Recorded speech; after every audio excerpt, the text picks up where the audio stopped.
G'day everyone, welcome back for the fourth week of my nature journaling Inktober challenge. To see the previous Inktober videos, check the information card or description below. Day 22, Nature Walk. I was catching up again for this one, mostly due to not having a good idea for a subject, so I let nature decide. I headed towards the beach and noticed these bees in the flowers of this peppy tree. The bees kept moving, but I tried to capture their essence quickly, as well as the leaves and flowers, before I noticed a few other residents.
Day 23, Sit Spot.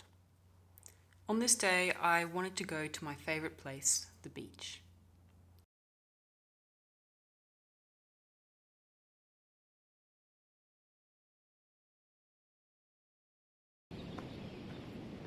I was surprised by the galahs, but I guess they might love the beach too.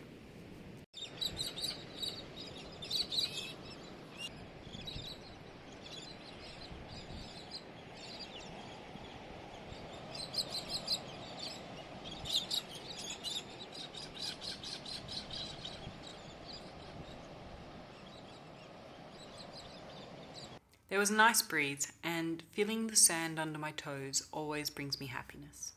It was good to just sit and be still for a while, and later on I drew the rocks and the foam and added notes underneath the seascape.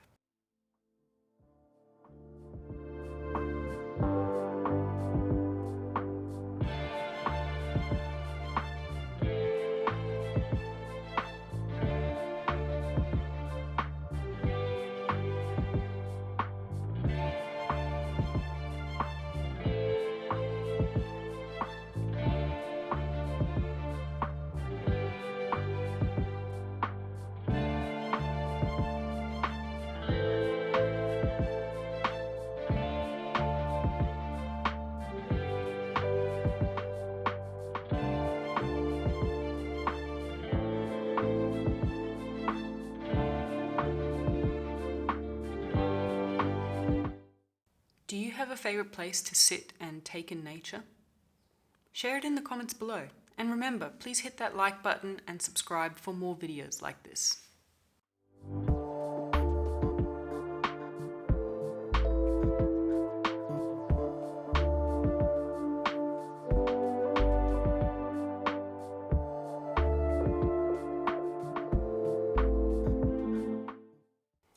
Day 24, Abiotic Nature. I thought this meant non-living nature, so I was planning to just do a rock. But when I did a search, the term abiotic factors in nature seemed to mean the physical factors affecting an environment, such as wind, weather, and soil. It was breezy, so I decided to look for effects of the wind, and in a nearby park discovered 3 trees growing at a really sharp angle compared to the other trees around them. I wasn't sure if this was solely due to the wind, so I noted down what I could to answer the question. Things like angles, the direction of the wind, and any other factors that could determine the way the trees grow, such as the slope of the hill. And I also asked other questions like, when was the park developed?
Day 25, change.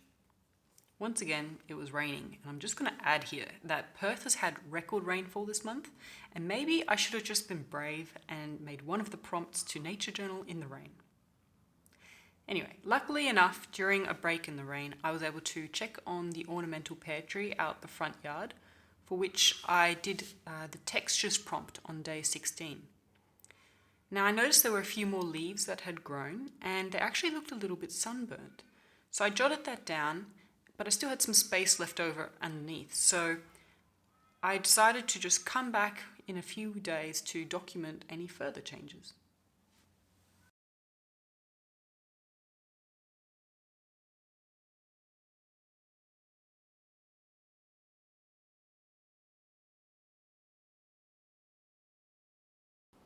The invisible might is here. Leaves announce its arrival, fingertips playing the piano, dancing along from one tree to its neighbour. Skies darken, yet the sun beams through. A waiting silence. In the distance, was that a low rumble? A raven calls, a warning?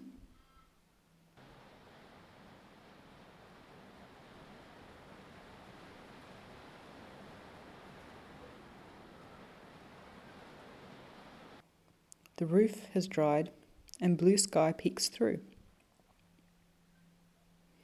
A quick deluge, then bright sun again, like a purple octopus tendrils floating by.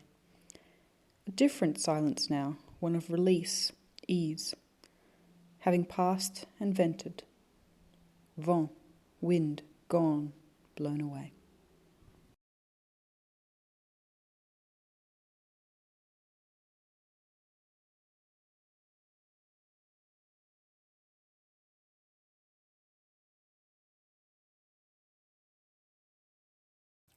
Day 27, patterns. I settled on this prompt while I was out walking towards the inlet. I didn't quite get to the water's edge before I noticed the bark of a gum tree, and then the leaves and flowers of some shrubs had a nice pattern. I actually forgot about the bark from the tree, but filled up the page anyway with leaves and flowers of the grevillea and banksia. I paid attention to the shapes mostly, and in the small circles on my page, I tried to create a simplified version of those shapes because this is super handy when you want to capture the gist of an object quickly. I see it as building up my library of shortcuts for drawing.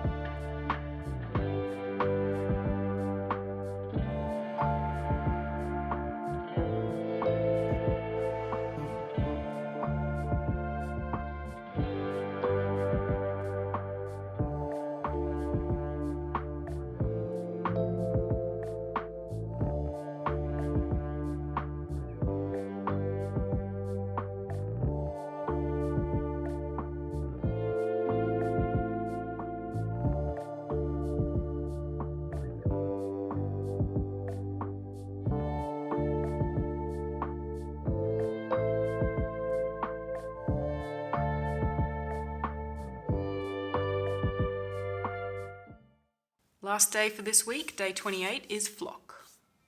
I spotted some galahs at the playground.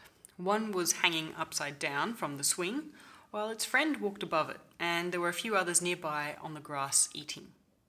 They did fly away after only a few moments, so I've added some footage here of more galahs on the path from a few days ago, where I really liked their different colourings.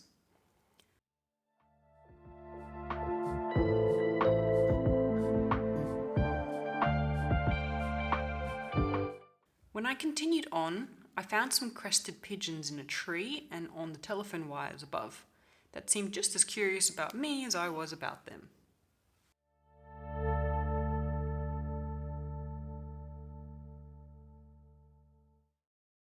So thanks for watching, and check back for the final video next Friday on November 5th.